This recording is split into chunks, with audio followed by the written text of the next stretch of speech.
Welcome back, Officer Public. Of course, I know Police Chief APGAINS. Today we're talking about when to farm Starkiller. This is part of the when to farm playlist. You should probably watch the rest of the playlist if you're new to the game or if there's characters or teams that you're thinking about farming in the near future to try and get an understanding about when is probably the best time and under what situation, circumstances.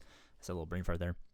You should be approaching each and every one of these characters. The game is largely solved at this point, which is kind of why I've stepped back from doing roster review live streams and kind of went for the cube approach where you just go on the Patreon Discord and kind of review your own roster because we largely know everything about farming.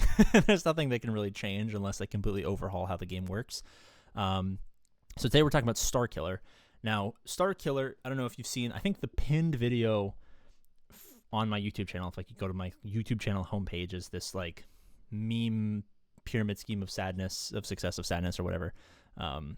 While the video is largely a joke, the fundamental concept is quite strong about the interaction between JML, Jabba, Leia, all of the teams and ships that kind of get farmed in between the three of them. I highly recommend you watch that video as well. It's quite entertaining and also informative if you can stomach my awful humor. But Starkiller falls very firmly in that mix. Now, it's not just because there's like a Dash Rendar with the Outrider with, you know, the fleet, kind of. But really, Starkiller very much complements approaching the pyramid scheme of success, of sadness, of success from the top. Farming JML, you have a lot of offense, a little bit of defense, yeah, some flexibility there. There are quick teams where you can kind of revitalize a lot of your roster and get some gains. Starkiller is one of those teams. So really, any point after 2.5, 3 million GP is a fair time to farm Starkiller. Now, huge caveat, I had him when the Lightspeed bundles came out. I don't know if the Lightspeed bundles persist, because I don't see them in the store because I have all the stuff that they offer. So, could you buy Starkiller for $50? Sure. That $50 is a lot of money. I'm poor, so $50 is not something I would spend.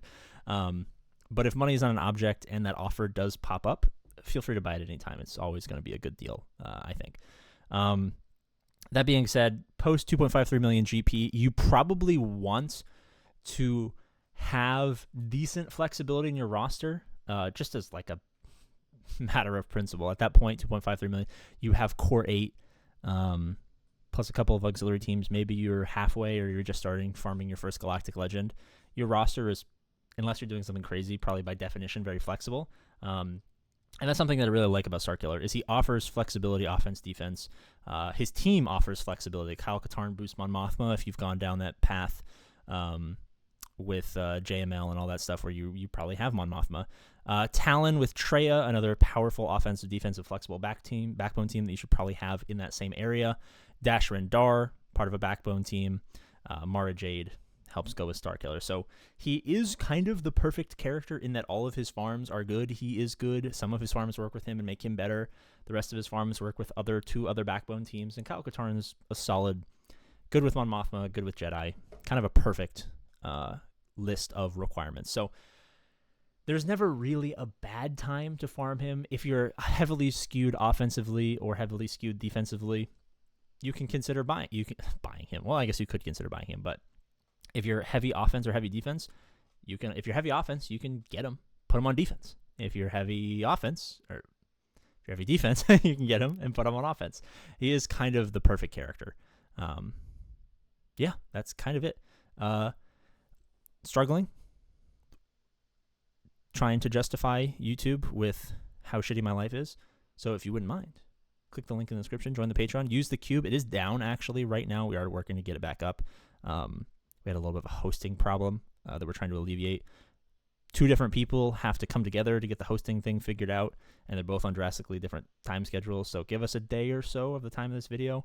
But your $5 or $10 would be greatly appreciated. I love you. Go watch the rest of the playlist. Normally, I just so seamlessly transition into my sign-off, where I say, as always, I love you, and I'll see you later. But this time, apparently, I'm just choking. Okay, bye-bye.